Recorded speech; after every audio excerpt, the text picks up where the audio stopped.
So yesterday we were explaining the Mishnah. The words of the Mishnah was that you're chayiv for nezek if it's davar she'ein by me'ilah. Let's look at the last Mishnah itself that talks about what type of nezikin you're chayiv for. Let's see. Further back, it's on mute, it's on test. The Mishnah, I believe, the Mishnah says, Nechasim she'ein bahen me'ilah. The Gemara was probing, what does the Mishnah mean when the Mishnah says, Nezikin, are you only liable to pay for Nezikin by Nechasim she'ein bahen me'ilah? So yesterday we learned from Rabbi Yochanan that it could even include hektish, but certain types of hektish that we say are mom and bailim. And after analyzing it, the Gemara ended up coming out that according to Rabbi Yosy, who said a statement, he said that when it comes to Hasham Gzelas, when a shomer denies having my object and he swears and he turns out he's false, he has to pay. That's again when he denies having my object. Rabbi Yosy said that if he had my carbon shlomim, my live animal of the carbon shlomim, that's called mom and bailim, and the shomer would have to swear for it. So Rabbi Yochanan wanted to take it a step further, and he wanted to say that Rabbi Yosy would also hold that if someone damaged my shlomim, they would have to pay me. And then there was a little bit of a discussion, the scope of Rabbi Yosy halacha of when you say kachim kalim, momen bailim heim. The Gemara concluded that if it's a matnas kuna, which means it's kodesh merechem, because a bechor naturally belongs to the kohen as soon as it's born without anyone being makdish it, and it's going to eventually be brought in the mizbeach. For instance, it's an Eretz Yisrael and it's bisman beis hamikdash. That is not momen bailim. That's we call meshulchan v'voy kazachu, and that would not have all the halachas of momen bailim. So there would be no shvuah, there would be no korban if he swore falsely about it. If it was damaged by a mazik, he wouldn't be liable to pay because it's not re'ehu.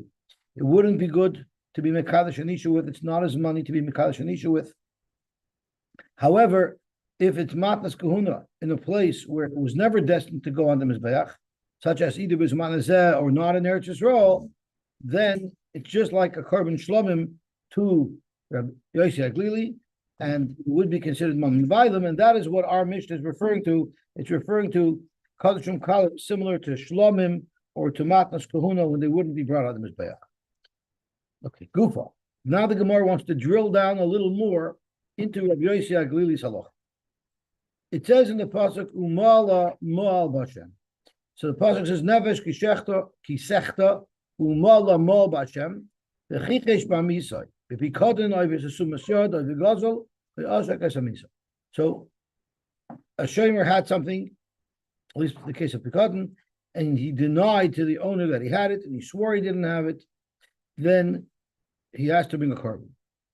So the pasuk says umala moal bashem, which sounds like it's not only personal, there's a little bit of Hashem involved, a little bit of Kedusha involved. L'Rabbi's Kadeshim Kalim, Shehein Mamoinoi, Divrei Rabbi Yosy Aglili. That pasuk tells us that it's not just pure chulin, but even something that has a tinge of Kedusha, such as a korban shlomim, before it's brought on the Mizbeach while it's still alive, that will be considered momen bailim relative to this halacha of Shavuos HaBikot, of the Shavuot of Gzela. Zokte Brisa. Ben Azai Omer. Ben Azai comments on what Rabbi Yosy Aglili says. And Ben Azai comments, L'Rabbi's Esher Shlomim. What was Rabbi Yosy Aglili referring to when he said L'Rabbi's Kodeshim Kalim Shem Amoinoi? There's many different types of Kodeshim Kalim. So Zok Ben Azai, Rabbi Yosy Aglili was referring to a specific type of Kadeshim Kalim. He was speaking about a Kadeshim Kalim, a korban shlom. Abba Yosy ben Nestoy Oimar. Abba Yosy ben Nestoy argues and Ben Azai, and he says, he argues on the Bryce's first quote of Ben Azai, and Abba Yosy ben Nestoy says, I don't believe Ben Azai said L'Rabbi Shlomim. What I believe Ben Azai said was Now, just at first glance, it sounds like the first rendition of Ben Azai was more inclusive. The rabbis, even as a shalomim, and Rabbi Yosef in the story saying, no, Ben Azai wasn't intending to make Rabbi Yosef halacha so broad; it was limited to Bechor. That's how the simplest understanding of these words are. Now the Gemara drills down and analyzes what are these two versions of Ben Azai in explaining what Rabbi Yossi really said. Amar Mar, Ben Azai Omer, L'Rabbi Shes HaShlomim. That was the first quote from Ben Azai. L'mutei Mai. So what are we excluding? In other words, what is Kodesh Kalam Shein Mamoinoi and what is not? So Shlomim is Mamoinoi. What's not Mamoinoi? Yilema L'mutei Bechor. If you want to say that in the first rendition of Ben Azai is telling us that Bechor, according to Rabbi Yossi Aglili, is not Mammon Bailam, that doesn't make sense. Because Umash Shlomim, Sheta'unin Smicha, Unisochem, Utanufa, Chazav Ishoy.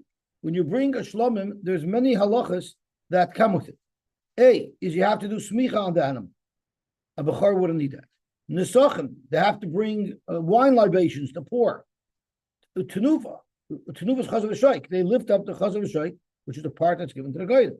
It has all these halachas. And amrit mamon bailam, and it's still mamon bailam. Even though there's so many halachas of how you have to handle the korban, which would indicate that it's mamon hektish. Nevertheless, you're saying that Ben Azai is saying that Rabbi Yosef Glili holds that that's considered Mammon Bailam, Bechar Miboy, which has so fewer halachas. And Rashi makes it very clear that Ubi Bechar Bechutz Loretz Kamar. We're talking about a Bechar Chutz Loretz. The Kivan the Lavla Krava Koi, since it's not destined to be brought on the Mizbeach, Loi Zachu Le Mishulchan Gavoya, Loi Chazul Gavoya. So Rashi heads off what we said yesterday, that never mind the Shalom has all these things, a Bechar is also to go on the Mizbech from the moment it's born, and it's Mishulchan Gavoya Kazach. So Rashi makes sure to tell us, no, this is consistent with what we learned yesterday, and the Bechar that we're talking about is the Bechar in Chutz La'aretz, which there could be an argument made, and that's how we concluded yesterday, in fact, that a Bechar b'Chutz La'aretz is also Momen Hedjid, it's also Momen Vailam. So Bechar Miboy, Ella, Amar Rabbi Yochanan, what did Ben Azai mean? Ben Azai only could have meant Lim'ute Meiser, to exclude Meiser, which is Meiser Behema. And Rashi tells us, Sha'ava Pishu Karv Shlomim, even though Meiser Behema is brought as a carbon just like any other Shlomim, so why should it be more Chomer than Shlomim? If we said Shlomim is considered Mamoinoi, why would Meiser be any different? It would not be. What's the possible reason? Why should Meiser be any different? Kiditanya, like we learned in the Brisa. Bechor, referring to Bechor, the Torah says, Loi Sifta. It says, Ki Bechor Shar, Oy Bechor Kesev, Oy Bechor Eiz, Loi Sifta, Koydeshem. These are brought as a carbon. You don't redeem them. A Bechor Adam, you redeem. A Peter Chamor, you redeem. But a Bechor Behema, Loi Sifta. The Nimkar, and it could be sold by the Kohen, Tam, Chai. If it's a tam, it could be sold only when it's alive because it still has to be brought as a carbon. Ubalmum chai v'shach, and if it's a balmum where a kohen's allowed to eat it, it could be sold whether it's alive or shechted. That's what it says by that. The halacha is le'sifta, and the halacha is it could be sold. The ma'aser nemar, when the Torah is referring to ma'aser behema, it says lo yigael, and if we look at the pasuk, it says Lo yivaker ben toiv l'ra, v'lo yimiredu. So this is referring to Ma'aseh Behema. And how many yimiredu now is also speaking about Tmura. By whose mercy yekadosh lo yigael, it shall not be redeemed. So what does lo yigael mean? Lo yigael means ve'eni nimker lo chai v'lo shachut lo tam v'lo balmum. Meiser is much more severe because Meiser it says lo yigael, and that's a much more severe expression because it means that it cannot be sold at all. So Rashi, the Ma'aseh Nemar lo yigael, the Gemara b'Becharis b'Perek Chamishi. Hi lo yigael. How do we know that lo yigael means you can do nothing with it? Because we learn it from a different lo yigael. Mi lo yigael the charomim. It's comparing it to the lo yigael of cherem. Ichsiv bahen. By a cherem, we know the halach is lo yimacher v'lo yigael. So we learn mala alon mechir imoy avkan mechir imoy. Just like when it said lo yigael by cherem, it means you cannot sell it either. So too when it says lo yigael by ma'aser behema, it means you may not sell it either. Therefore, ma'aser behema eina nimkar lo chai v'lo shochet. So that's definitely an indication al malav mammon bailim. So let's stop for a moment. Right now, the understanding is based on how we just analyzed this price. So let's read it inside again. Rabbi Yosy said, and as I said, l'rabbis as a shlomim, and the way we understood that means it includes shlomim, and it includes bechor, but it excludes mice. That was the first sheet of Ben Azai, and then Abba Yosy ben Yistoy Amar Loy Amar Ben Azai El Bechor Belvad, which means it doesn't apply to shlomim, and it doesn't apply to meiser. It only applies to bechor. So that's how we're understanding this brisa now. That the first shita holds that it's bechor and shlomim and not meiser, and the second shita holds it's only bechor, not shlomim and not meiser.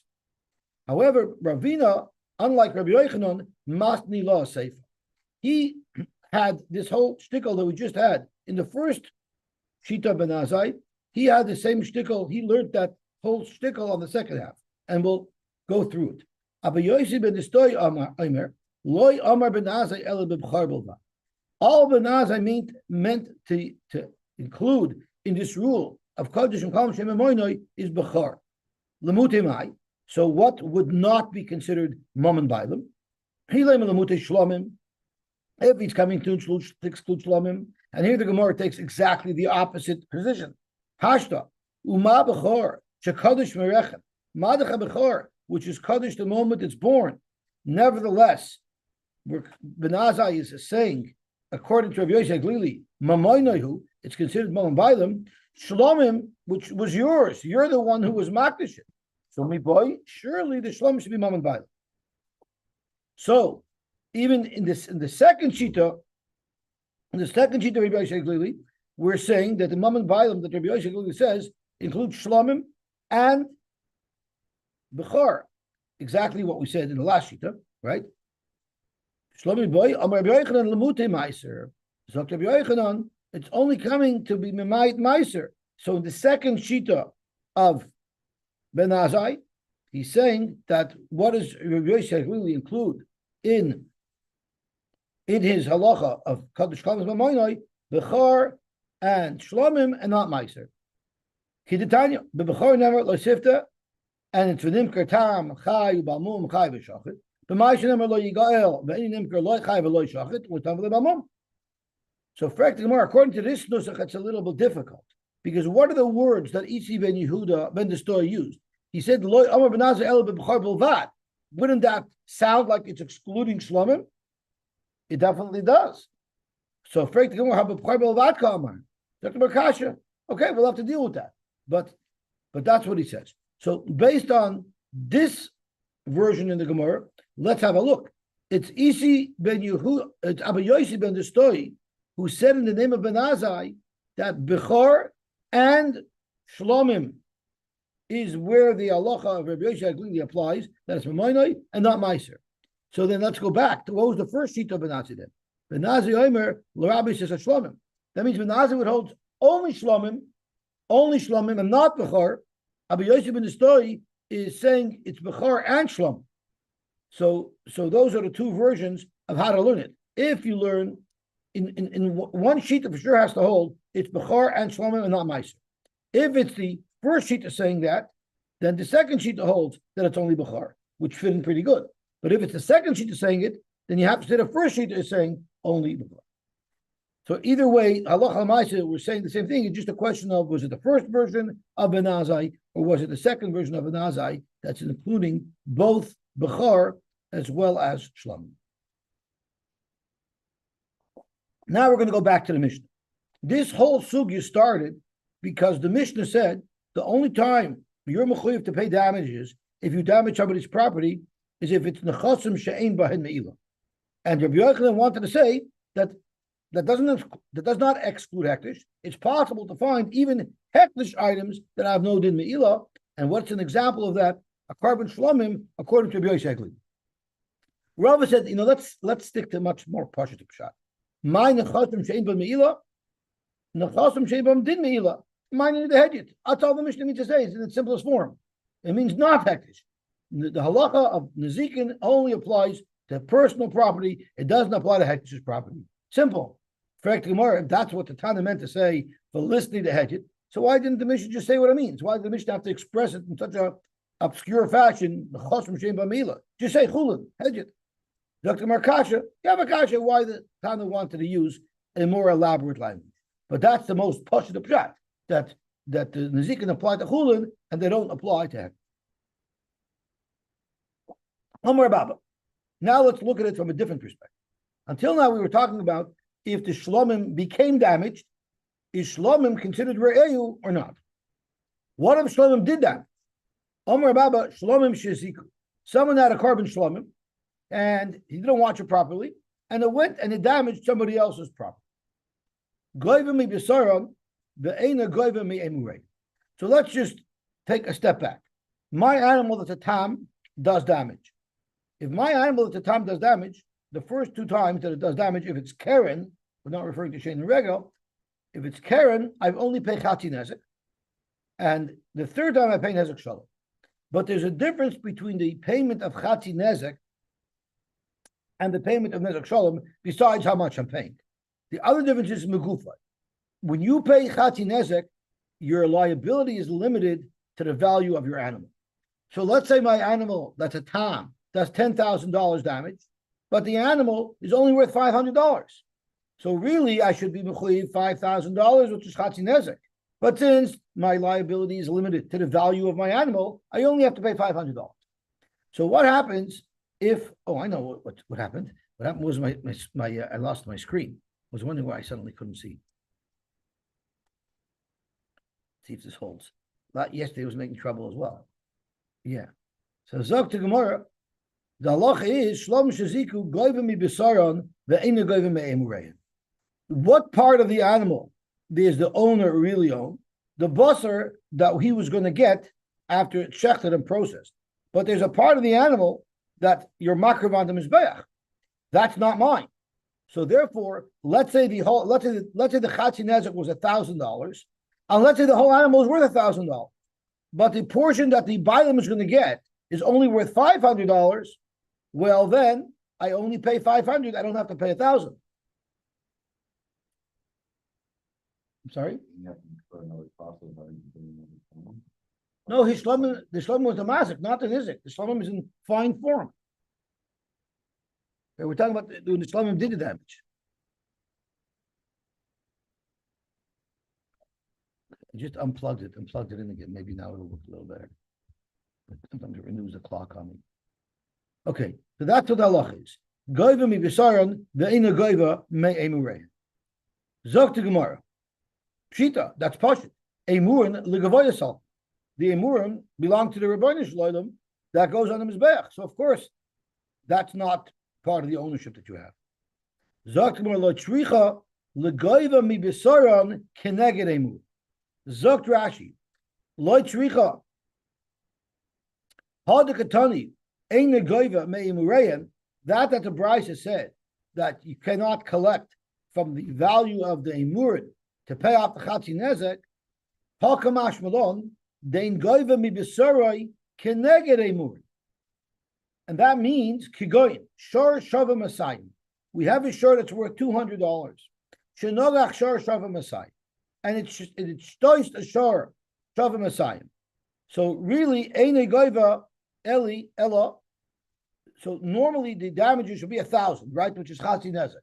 But in this case, einay goiva elachati demei b'sorei. It's more than that. I'm only entitled. The nezek is only entitled to collect 50% of the value. 50% of the value of the meat of this shlomim. Avagav do have him on the sholim. even though the meat will not be worth a full money. He's not entitled to the value of half of the emurin. So we're talking about even if there is enough value in the meat to pay the full chatzi nezek, but the fact of the matter is the animal that did the damage was just as much Hekdish's animal as it was my animal. So out of the chatzi nezek, out of the $1,000 that's owing, let's say there's $1,000 owing, out of the $1,000 owing, 500 of that is on the person who owns the meat, and the other 500 is on Hekdish. So the halacha is, even though there's enough meat to pay the full 5,000, I could say I'm not paying that. Go get it from Hekdish. My part I'll pay. So I'm going to pay half of the chatzi nezek.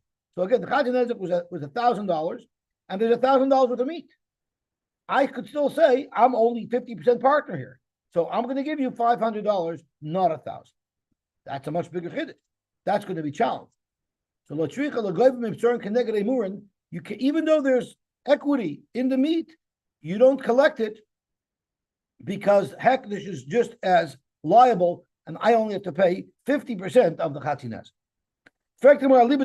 We have a machloikis on Daf Nun Gimel between Abnosin and the Rabbanim. Now this Gemara got very confusing for me because Rashi brings on a beautiful pshat from the Gemara Daf Nun Gimel, except that after I spent so much time figuring it out, Tosfos told us that the whole thing is a mistake. Actually, this Rashi is a mistake. It was a Talmud Torah who quoted it wrong. So I'm gonna say it over the way it actually says it there. So there's a machlokes Reb Nosson and the Rabbanan in a case of, I'll read part of it in Rashi. The pligi of Reb Nosson prepared shor shenogach sopar. Gabi shor shedochav es chaveri labor. What happened is if someone had a bar b'shos rabbim, which would make him liable for any damages to it, to any animal that fell into it, and an animal didn't fall into it. What happened was Yankel's animal pushed Beryl's animal into Shimon's bar. So now there's two people over here that have a shared liability. There's the owner of the bar, and then there's the shor who did the damage. So over there's a machlokes, and there's a Rabbanan and there's a Reb Nosson. According to the Rabbanan, what you say is that if it's a shor hamuid, the shor hamuid will pay nezek shalom. And if it's a shor tam, the shor tam will pay chatzi nezek, but the bar owner doesn't have to pay chatzi nezek because it says in the pasuk if an animal falls into it, if it's pushed in, there's no liability on behalf of the balabar. So there's a whole discussion between Rashi and Tosfos. Does that mean I'm not responsible, or does that mean I'm responsible, but there happens to be a gzeres hakosov that says I don't have to pay if the animal got pushed into the bar? The nafkamina would be is if technically there's a liability, and we're having a discussion here. If technically there's a liability, but the Torah patters you, now the shor pushed some other barrel shor pushed Shemerel shor into the bar. So really, both parties should be fully liable. But since the Torah exempted him, maybe now the whole thing falls on the shor, or not. So the halacha is the shor pays chatzi nezek. If it's a tam, it pays nezek shalom tzamud, and that doesn't impact the Baal Habor's payment. The Baal Habor will not pay anything regardless. Even though in the case of tam, the nizek's off losing 50%. Mashiach and the Rabbanan hold that whatever the Baal Hashor doesn't pay, the Baal Habor will have to pay. So there's a question: if the primary responsible party is not paying, do we then go after the secondary responsible party? And that's relevant to our case because the primary responsible party is I guess both the Hektish did his half, but Hektish is potter because of Xeris Agosov. In our case of the Shlomim, but my animal did have as well. So if Hektish doesn't pay, can the Nizak come now after me? Right? Usually when someone sues, they're suing everybody joint and separately. So that if I can't collect from one person, I can collect it all from the other person. So that is the discussion. So Zok to Gemara, Libidaman. Yeah, Libidirabanan, where we don't make one partner backfill what the other partner didn't fill. Pshita, of course you wouldn't collect from the owner of the meat, the chelik of Hektish. Amri, the Rabbanan said, if you can't collect from the bar, You don't go to the shore. That's what Tosfos learns. The way Rashi learns is if you can't collect from the balashor, you don't go to the balabor. But whatever the case is, we don't say there's a legal term for it. They're jointly and separately responsible. I forgot the exact lingo that's written in the contract. It's like, for instance, if two people sign on a mortgage, it's not like you're only liable for 50% and he's liable for another 50%. You're jointly and separately liable, which means the banks could come after each one of you for the full payment, right?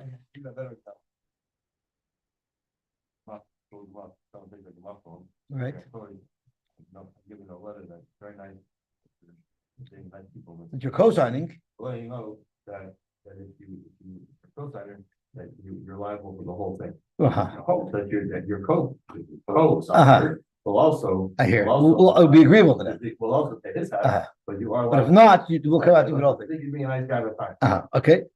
Zok the Gemara. No, don't think you're being a little nice guy. Now you're being a big nice guy because you're being a really nice guy. Right. We'll let you know how much nice guy you are. Exactly. Okay. Zok the Gemara. V'ali with Rav Nosson, and if you look at Rav Nosson, where in fact there is the other party kicking in.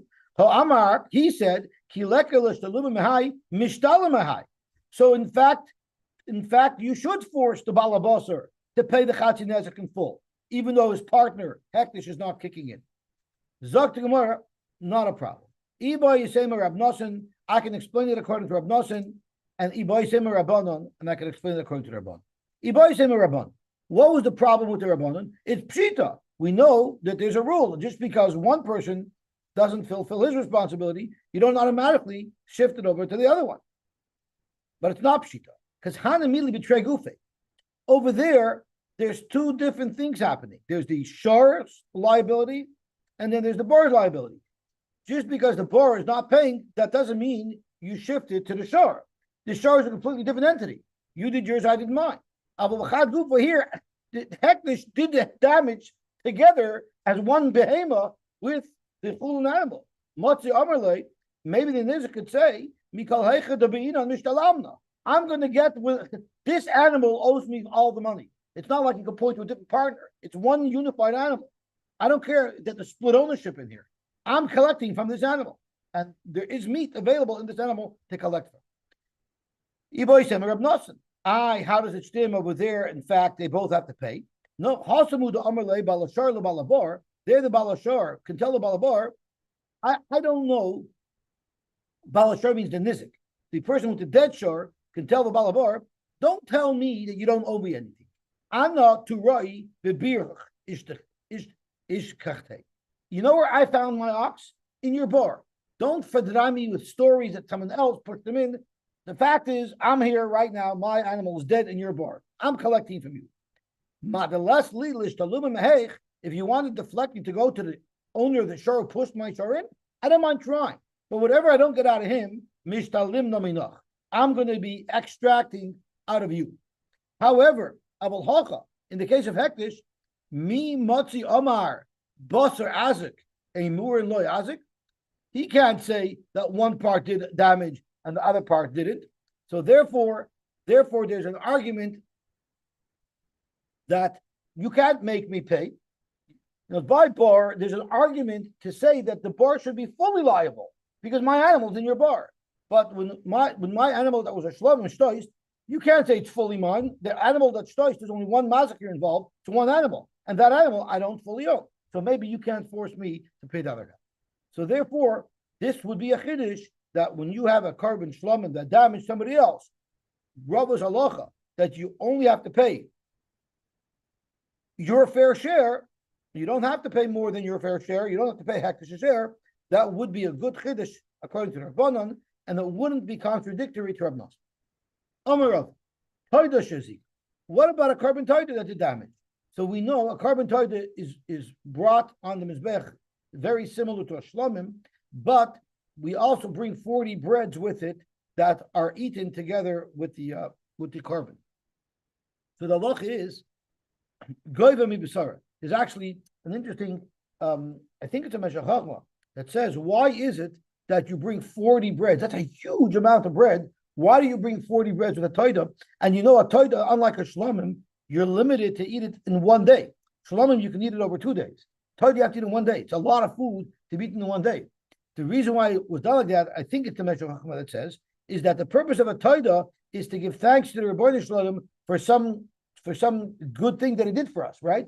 Hashem wants to make sure it's going to be a big party. So if you have so much food and it has to be all eaten in 1 day, it's going to be a big, beautiful party.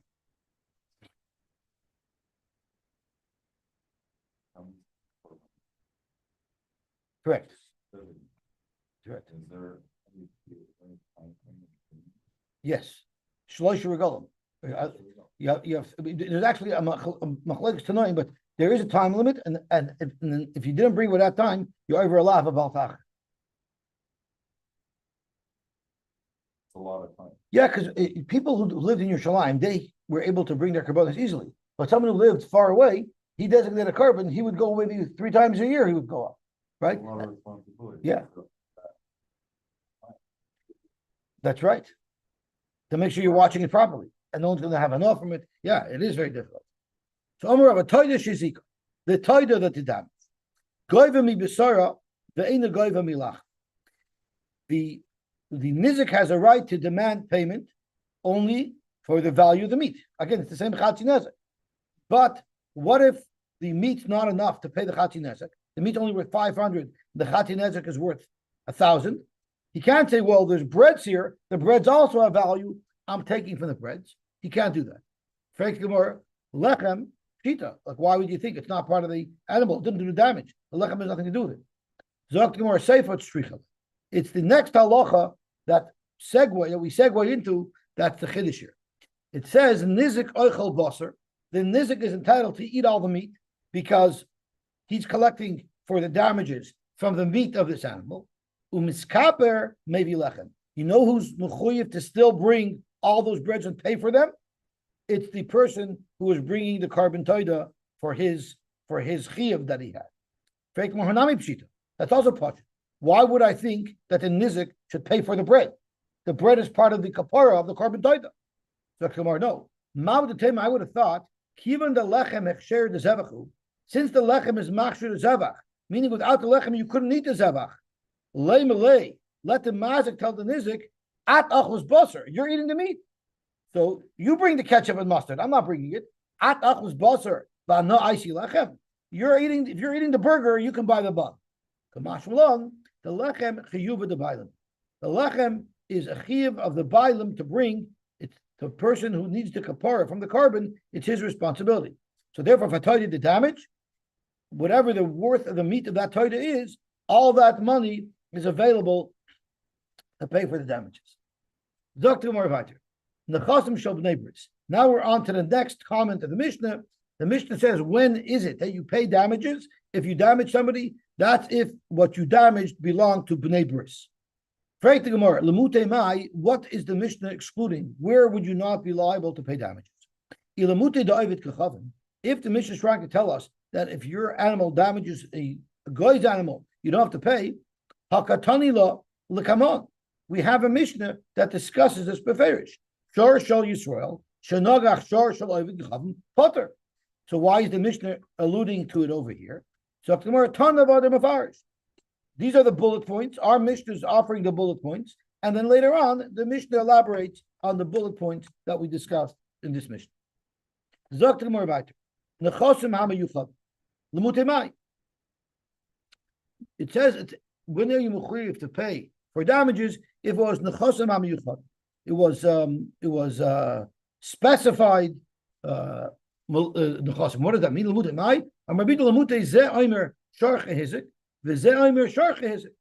What happens if there's 2 oxes running after another ox? We saw 2 oxes running after another ox, and then you see the pursued ox dead. But nobody saw whose ox caused the damage. So each of the accused are saying, it wasn't my ox that did the damage, it was your ox that did the damage. So you can't prove it. There, you don't pay, because it's not nechasim am yuchadim. It has to be clear which animal did the damage. Let's see Rashi.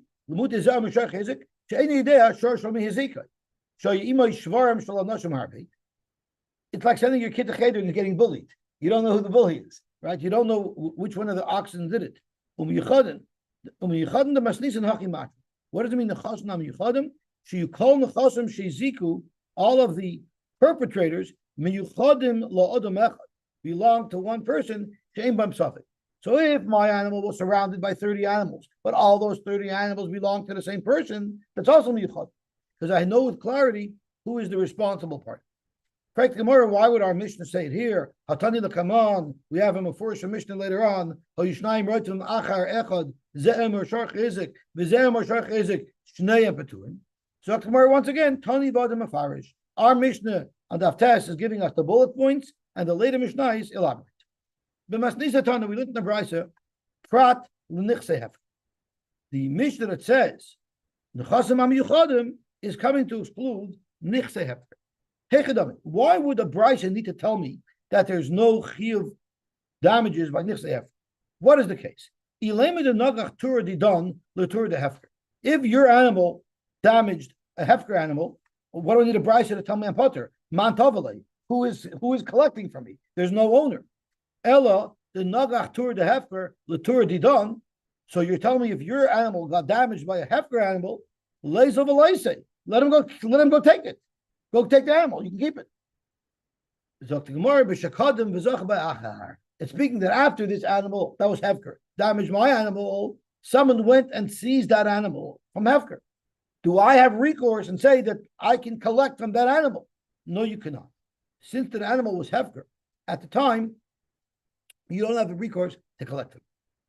Ravina says, "Lemute nogach v'achakach hiktish or nogach v'achakach hiftish." What would be the halacha if my animal, and we're talking, of course, about a tam, my animal, or could be even zamut, my animal went and shtoist, and then I was makdish the animal before you were able to take me to the entire, or I was mafkir the animal before you were able to take me to the entire. In those cases, zok Ravina, that's not called nechasim yuchadim, and there would be no liability. Tanya namahachi, you see. I don't see this beferish, but Pashtus, let me see what it says. Yeah.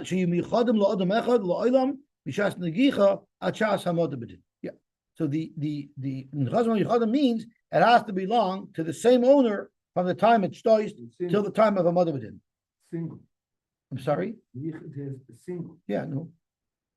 Yeah. I'm sorry? Oh, okay, yeah. Okay. I mean, it doesn't mean it doesn't mean I know who did it. It means it's a single owner. That's right. Okay, very good. So Chaim's pointing out in this drop, Yuchada means it belonged to a single owner and it didn't change ownerships like from Hefker or from Hektish. Tanya Behachi, yes, Aked Amar B'Yehuda, Afilu Nogach v'Achach Hektish or Nogach v'Achach Hefker Potter. The Bible's going to be Potter. Shenemar, the pasuk says, "V'huad bevalov v'heimesish." Let's look at the pasuk, because we're going to soon see that it's not from the words "v'huad bevalov." It says "Im nogach v'mshor nagachu mitmoil shilshem." So we're talking about a sharamut. V'huad bevalov. V'huad bevalov is talking about that it became a shar hamuad.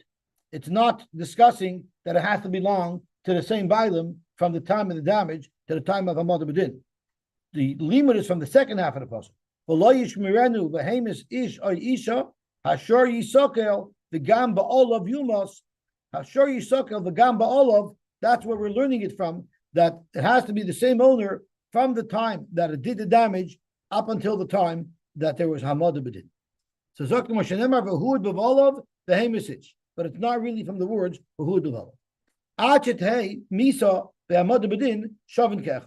Misa and Hamad Bedin has to be under the same owner. Correct, Gemara. What about Gemardin? What about if during the deliberations before the psak, if the owner was makdishit or was mafker? The Gemardin loy ba'inan. Hi ashar yisakel. The Gemardin udachsiv. The pasuk concludes ashar yisakel. If it's ashar yisakel, obviously the Bezdin had already concluded their psak. The Gemardin udachsiv. Unless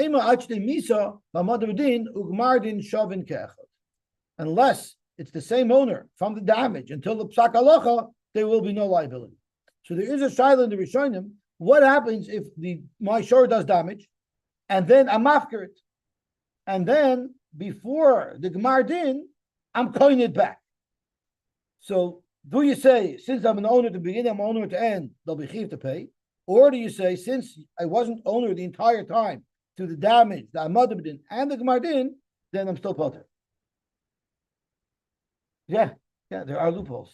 Yeah, that's how it goes. I mean, who's going to do that? And if you're mafker it, because someone else can grab it. Yeah. And if you mark the shit, you for sure ain't getting it back. According to this Shaila, according to the time of the Shaila, maybe, yeah, I don't know. I guess a second. You didn't know it. Yeah, technically you could probably do it. Why don't we learn from Bava that even if it's not his, he's still kind. So you're asking me, Akash, and why the Gemara dashed in a certain way that's way above my pay scale. It's a good order. Zok Gemara, chutz mishus hamiyuchedes l'mazik. What is mishus hamiyuchedes l'mazik? It's if my shore damages your shore because your shore intruded, trespassed into my property, there I don't have to pay. Why not? The Omerlei, the mazik can tell the nizik, Turcha b'shusi, my boy. What was your animal doing in my property? You had no right to be in my property, so too bad. It's not like nowadays where they get to sue you if they get hurt on your property when they trespass. There was actually justice. You come into my property and I pull out a double barrel shotgun to ward off an intruder. There's no recourse. I think so. Yeah. If there's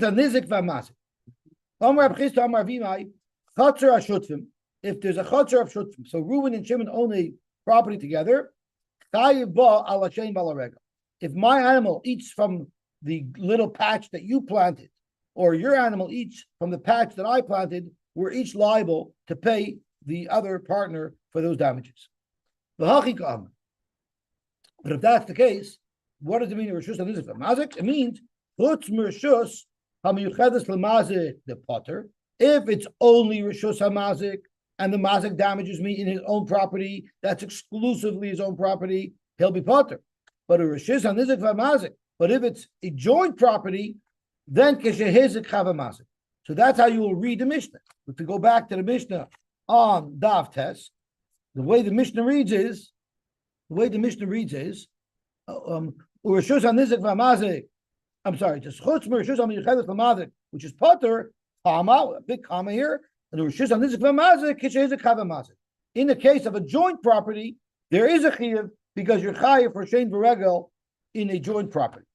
Okay, that's how the first lesson learns. Zok to Gemara weiter. Rabbi Lazar Amar Potter ala shein v'ala regel.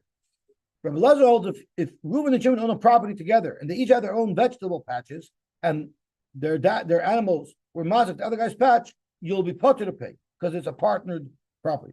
And this is how you will read the Mishnah according to Rabbi Lazar's version. Chutz merishus hamiyuchedes l'mazik where you're potter, and the rishus hanizik l'mazik also nami potter. Now there's the big comment, and the keshehizik chava is a new statement. Rishus chava lasuya keren is including keren. Correct, Gemara. We had a discussion in the first Mishnah.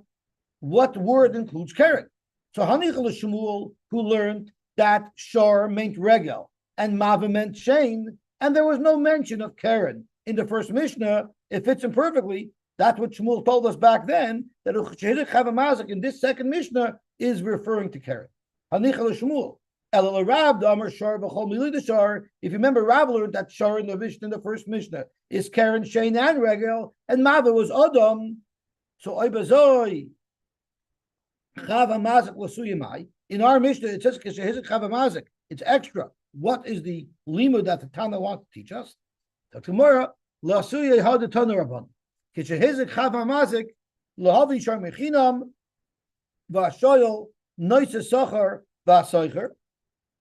all of these, remember this was listed in Rabbi Oshi's Brisa. If an animal that was under their watch did damage, Tam Mishalom Chatinezek, Umud Mishalom Nezek Shalom. So a shomer is responsible for an animal that it's watching for the damages that it does. What about Nivritza Balayla or Shapartua listed? The Yotzah. I'm a shomer. I'm responsible for damages of an animal that I'm watching, but an onyus occurs. Nivritza Balayla or Partua listed are two examples of an onyus that a shomer sucker is not responsible for. The Yotzah of Ezika, it will be put. So I'm a chuyer for Nezikin as a shomer for what the animal does, but I'm only mechuyev up to my level of shmira, and which means I'm potter for it. Amar Mar. So this is called the oinus only for Shaimer for. That's correct. But the Bailam would be mechuyev. Exactly. I'm happy you brought that out. The Bailam is still mechuyev. The Shomer is not. Amar Mar.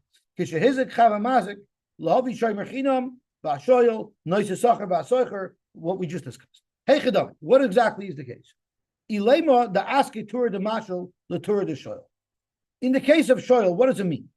If it means that the mashal's ox damaged my ox, so I borrowed your ox, and your ox and my ox were playing together, and your ox damaged my ox. If that's the case, why in the world should I be chayiv? Leimele, ilu azik be'alma bois l'shlumei at. If my animal, the mazik or the mashal should tell the shoyel, you borrowed my animal. If my animal would have damaged any other animal, you would have had to pay because you're responsible for any damages that my animal does. Now that you're the victim, you want me to pay you? So that cannot be. That's where the animal of side. Ella the ask a tour the shoyel tour the mashal. We're talking about a case where the shoyel's own ox damaged the ox that he borrowed. Once again, leimele ilu idzik me alma bois l'shlume kulei tura. If it was damaged, if my animal got damaged from any other animal under your watch, you're the shoyel, you'd be mechuyev to pay because you have to pay for instance. How should the ask a tour the dog? Now that it's your animal that did damage, you only want to pay me chatzin nezek. Al mazik, you got to pay me chatzin nezek. But al shomer, you got to pay me the full amount. It's speaking where the borrowed ox damaged the ox of the shoyel.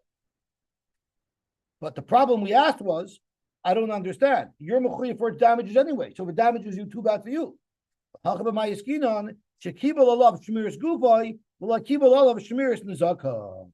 I was the shoyel, I was makabel the chrayis to protect this vehicle, this animal. But I wasn't makabel the liability if this animal damages something else.